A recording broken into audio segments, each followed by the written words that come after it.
Greetings, everybody. My name is Michael Menser. I'm an associate professor at Brooklyn College in philosophy, urban sustainability studies, and Caribbean studies. I'm also a member of the board of the Center for the Study of Brooklyn and the associate director of public engagement for the Science and Resilience Institute at Jamaica Bay, which is based at Brooklyn College. Well, you heard some stories about windmills freezing. That's true. Some windmills did freeze because they weren't winterized. Windmills in New York and there are windmills in Norway, there are windmills in Alaska. They don't freeze because they're winterized. They have heaters and sometimes they have de-icing equipment. Texas didn't have that. Why didn't they have that? They didn't decide to upgrade their infrastructure, even though they had a severe winter storm in 2011, and even though they had a severe storm in 2014, where they got lucky and not enough, there wasn't a lot of stuff that got shut off. But the federal government had warned Texas to upgrade their infrastructure and winterize it to deal with future storms. They did not do that. Why didn't they do that? Why didn't they obey the federal government? Because Texas has its own unique model. They have their own grid for the state. They're the only state in the United States, continental United States, Hawaii has its own, but they're the only state in the continental states that has their own grid.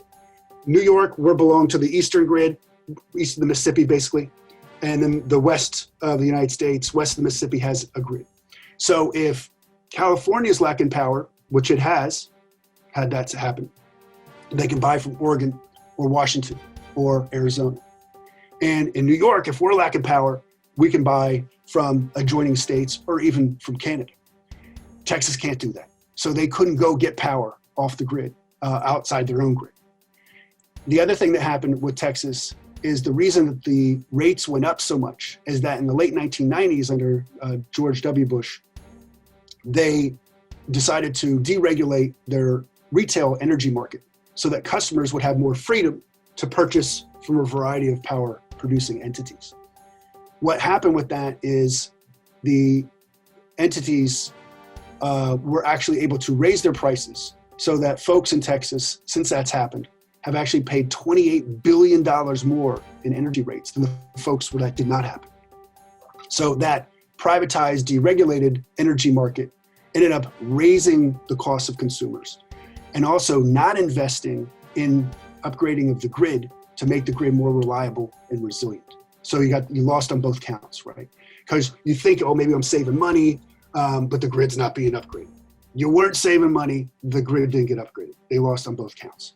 So this Texas situation, which is an anomalous situation in terms of the United States, ended up causing them great failure, both on costs and on reliability.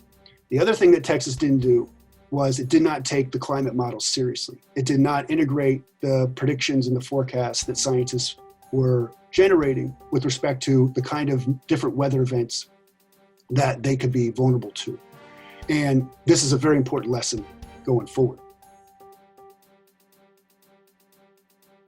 So on these lessons, there are really three.